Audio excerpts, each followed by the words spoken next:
Welcome to Wanna Bet, the daily gambling game show that takes betting seriously, but not much else. Get our favorite plays on the totals, sides, props, exotics, and futures to jump on now. So let's get it started with Jason and Ben. Let's get it started with Jason and Ben. Let's get it started with Jason and Ben.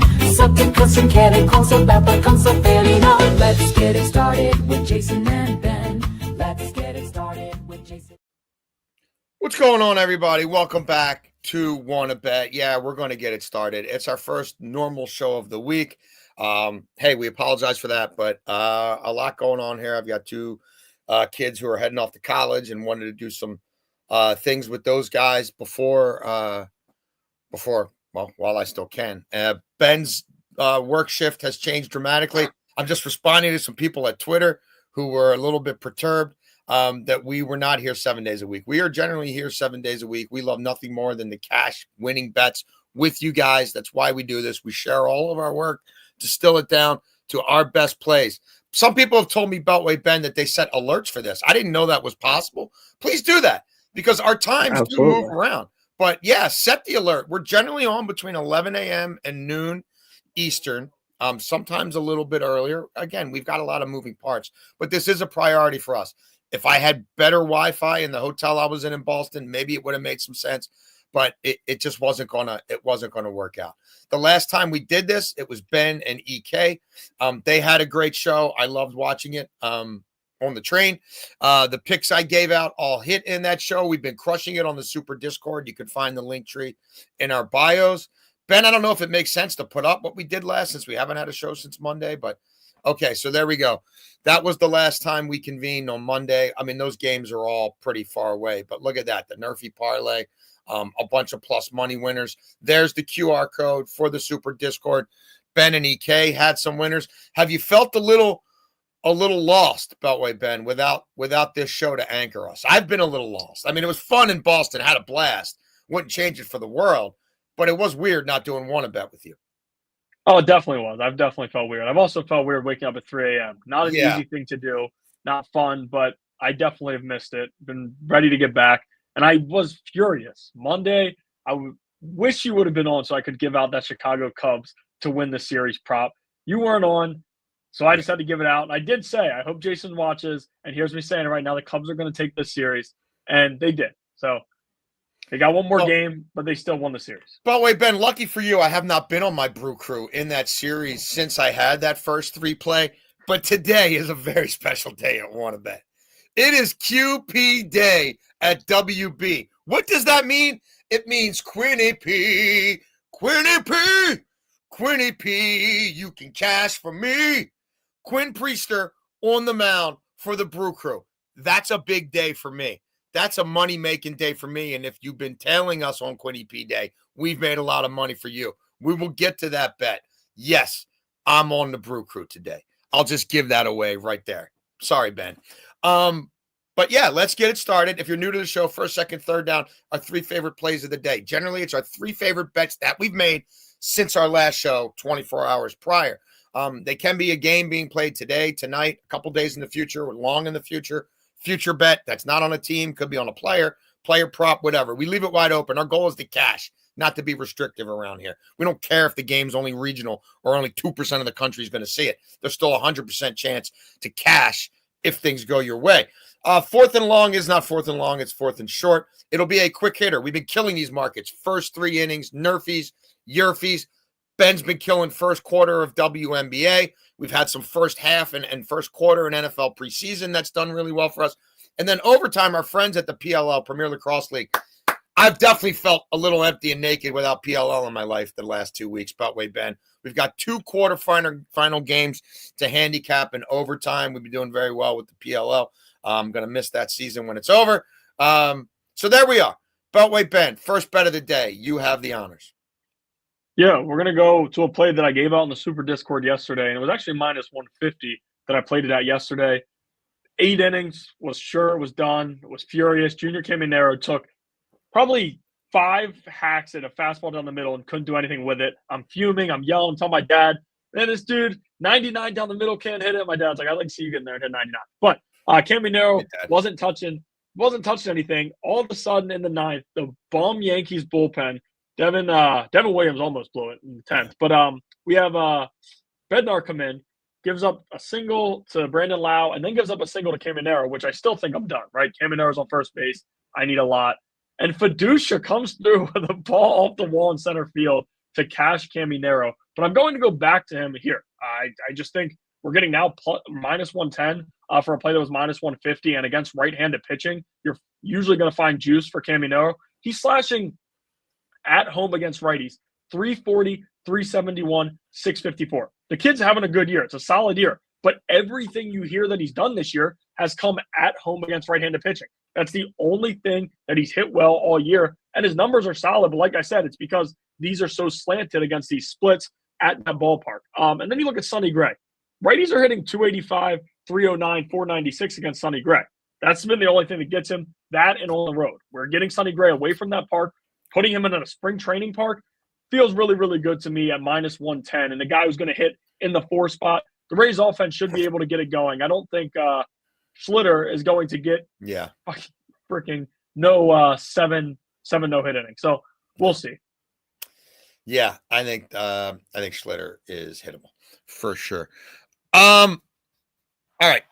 I am going to take an EPL bet. This match is played on Friday. We want to get it now because I don't think you're going to be able to get this under 150, probably under 165 by the time we get to tomorrow. Again, it's the only window in the EPL tomorrow. A lot of money is going to come in match day, and these lines are going to move. You can still find Chelsea out there to beat West Ham at West Ham tomorrow.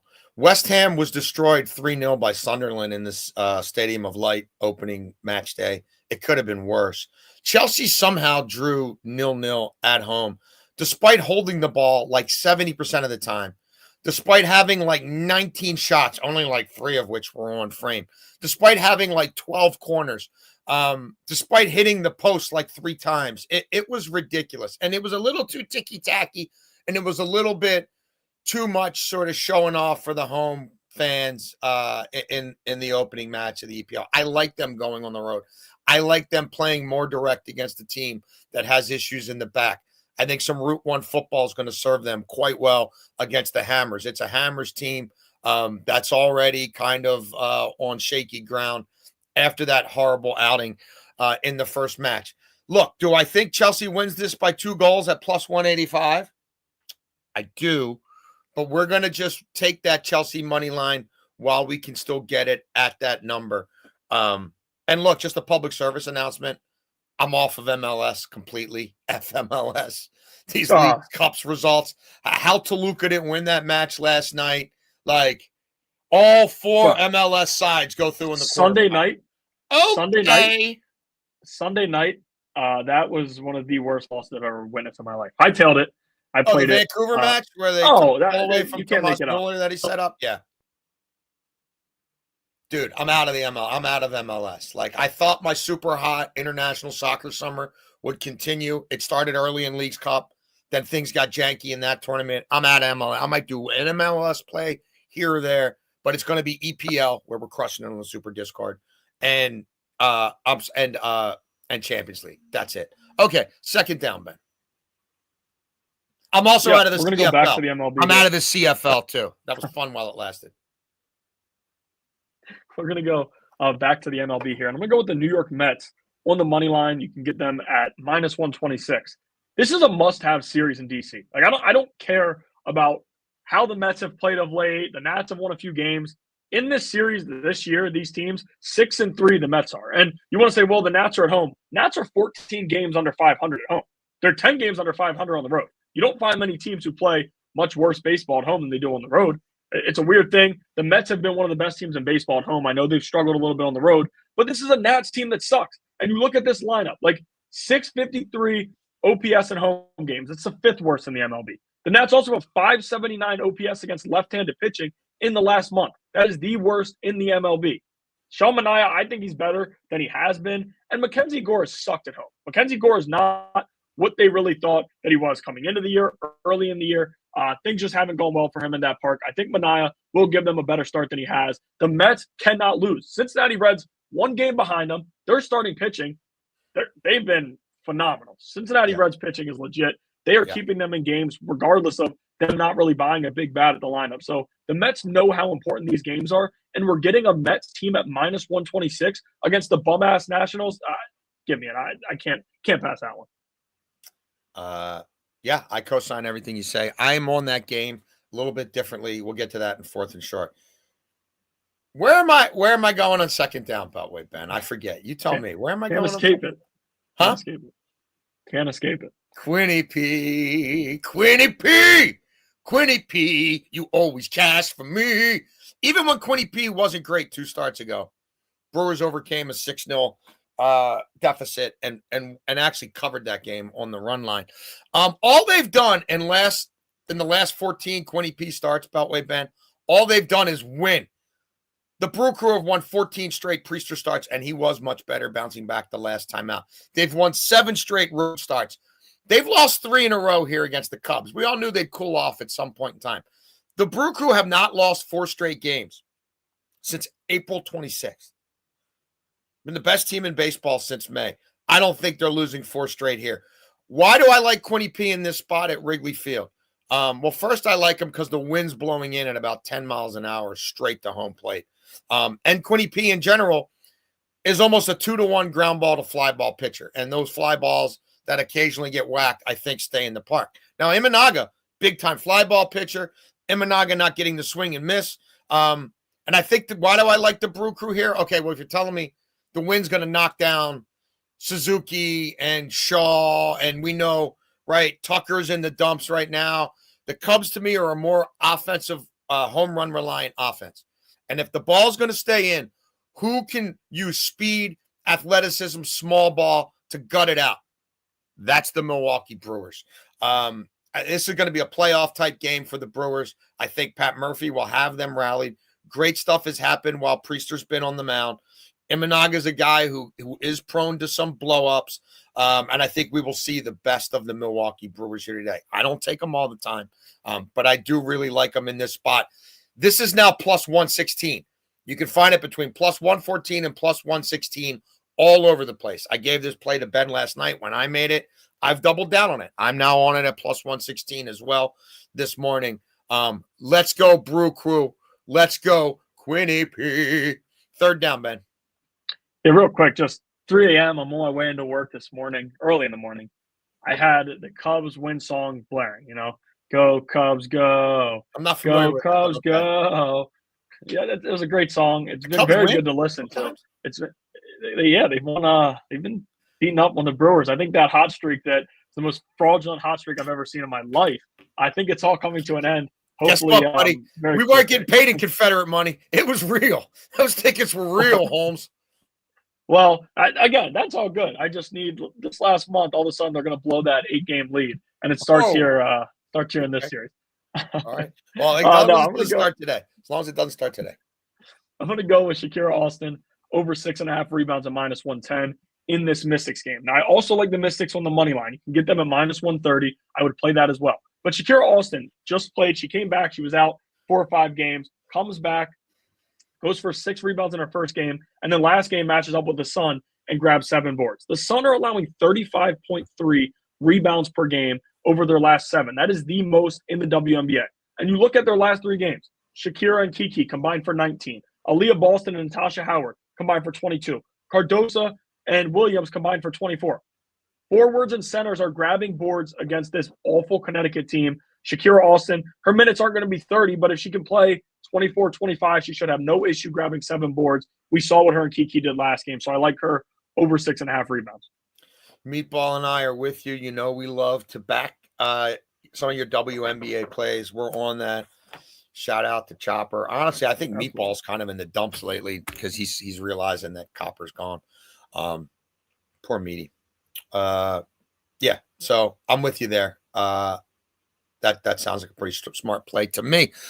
Third down. I lost this on the Discord yesterday. I was on this game in a similar manner, but we're going back to the well, and you can get this at plus 100.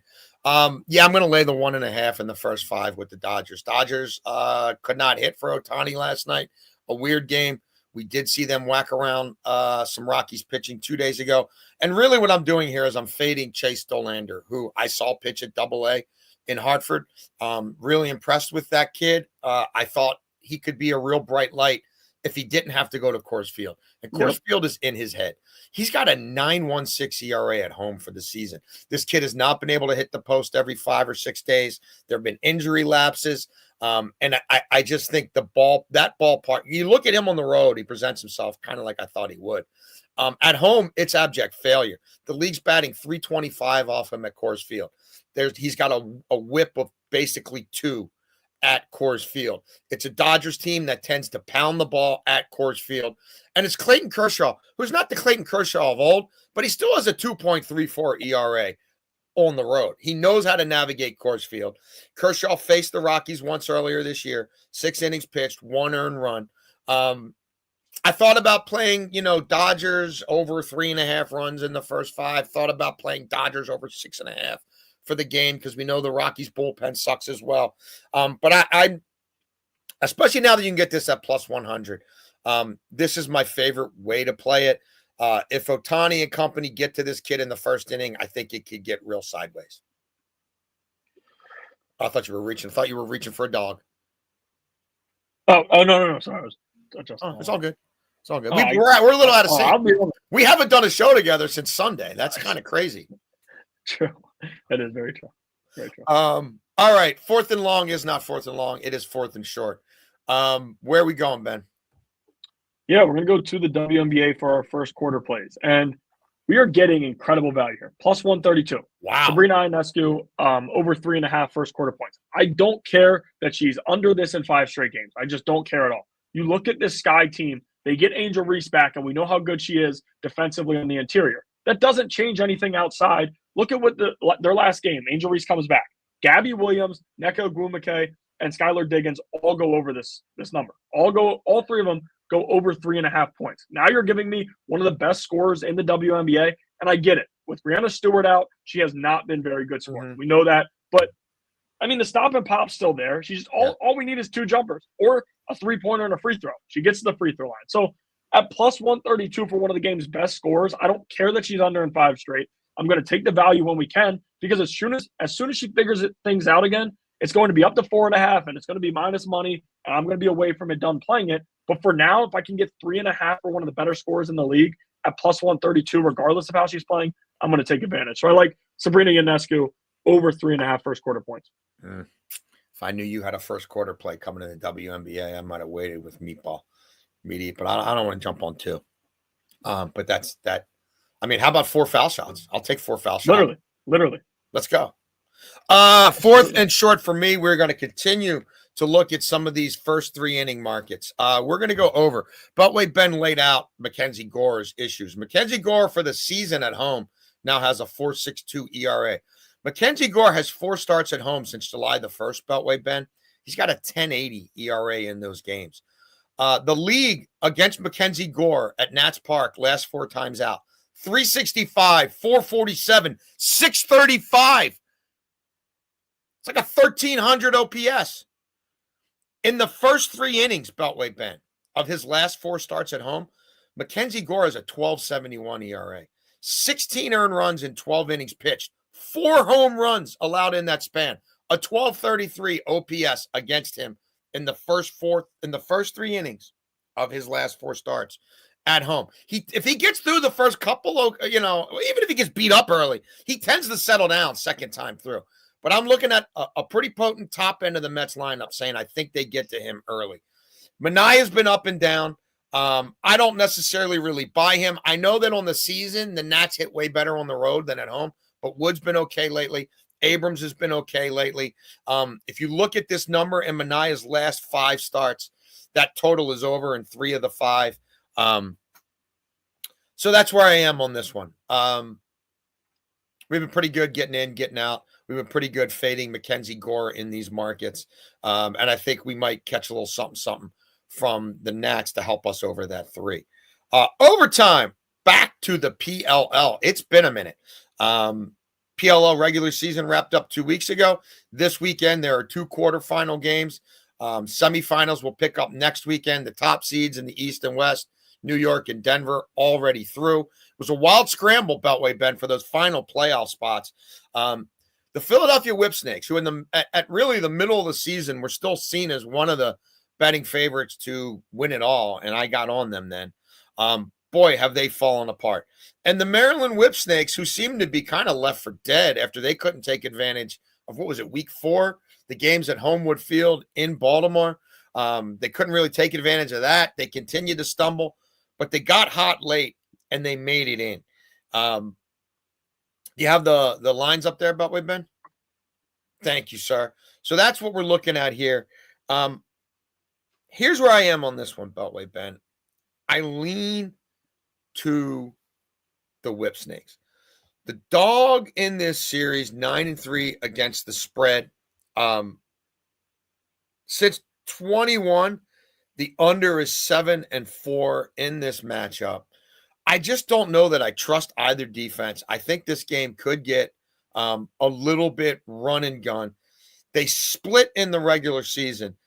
I do like the fact that while Philadelphia lost 4 straight, the Whipsnakes were playing for their season the last couple of weekends and did enough to get in. What this comes down to for me, though, Beltway Ben, is you got a Philadelphia team that's allowing 13 a game. That's a big number. So, look, I lean to Whipsnakes winning this game outright. I lean Whipsnakes on the money line. But both these teams have been really hard to peg. They've both kind of underachieved. And look, for the season in the PLL, dogs are 29-11 against the spread. So we do want to keep that in mind. Playoffs, generally a little tighter played, a little slower pace, a little more defensive. I lean Whipsnakes here. What about you?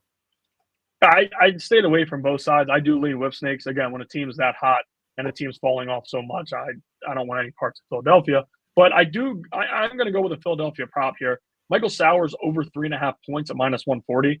I mean, the best player in the league isn't going to come ready to play in the playoffs. He's not going to have any impact on the game. I just don't understand how this isn't a spot for him to go over this. He's over in 3 of his last 5, including the last time these teams matched up. So that's pretty important to me. And you made the point, like the games definitely will slow down. We know how many touches he's going to get still. So if there are just few goals or it's an under type of game, Sowers still could go over because he's that type of player. So I do like Michael Sowers over 3.5 points.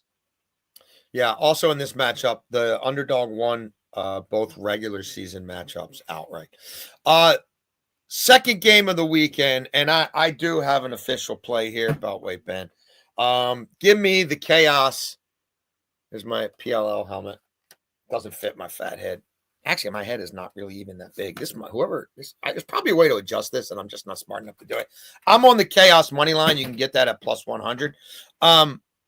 Look, the last 6 weeks of the season, the Chaos only lost twice. They finished 4-2. Both those losses were to Utah. A Utah team that, like them, was defensive-minded. A Utah team that had an elite keeper like them. A Utah team that I think was sort of in this league, even as Utah fell off, was sort of uniquely equipped to win a low-scoring game against the Chaos. Utah's gone. They don't have to play Utah. And I think they're going to be able to lock this down. Now, hats off to California. We thought they had no chance to make the playoffs either. They win 3 in a row to get in.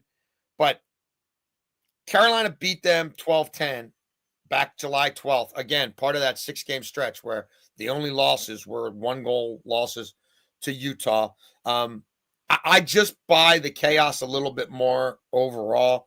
I think they have the better goalkeeper. I think they're a little better on special teams. I frankly just like the brand of lacrosse that they played the final 6 weeks of the season. If you would have told me in early July that I'd be picking them to win a playoff game, I would have said no way. Now, if you also told me I'd be picking to win a playoff game against California, I'd have said double no way. But that's where I am here. I just think they're the better team. I think they showed the league what they can do. And I think that the Archers were their nemesis, and the Archers are gone. What about you?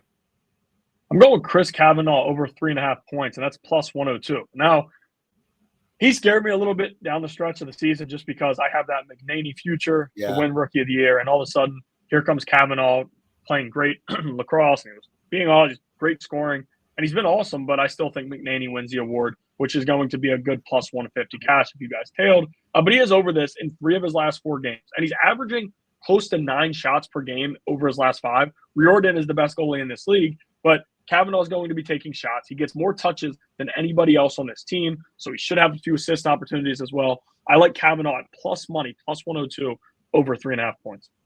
Excellent. Fired up to watch the PLL this weekend. Got to be honest with you, way more fired up to watch that than this final week of NFL preseason, where, be careful, these are total horseshit. Okay, is what it is. The way they've structured these cuts now, like, I don't think I'm going to have a play in any of those games. I'm just letting you know. I'd rather spend my money elsewhere.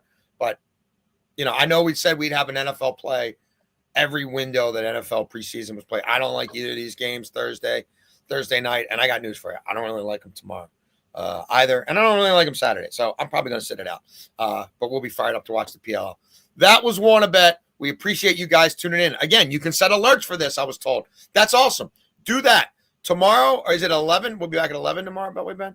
Yeah. Does that still work for you? We'll be back 11 tomorrow. We'll be back Saturday. We're not back. We're not going to have a show Sunday. But then Saturday. We're out Saturday and Sunday. We're out Saturday and Sunday. Yeah. We'll have a show tomorrow. We'll be back next week starting Monday all the way through. I think. Unless something happens. Again, you can, if you're watching this on Twitter and you want to find it on YouTube, youtube.com/@wannabetwithus. Hit us up on Twitter @wannabetwithus. The Super Discord, you get all our picks as we're making them in real time, a lot of which don't make this show because these are not the only bets we make. You can check that out. Link trees in the bio. I guess that's about it. We'll be even better tomorrow now that we shook the rust off, and can't wait for the NFL to start.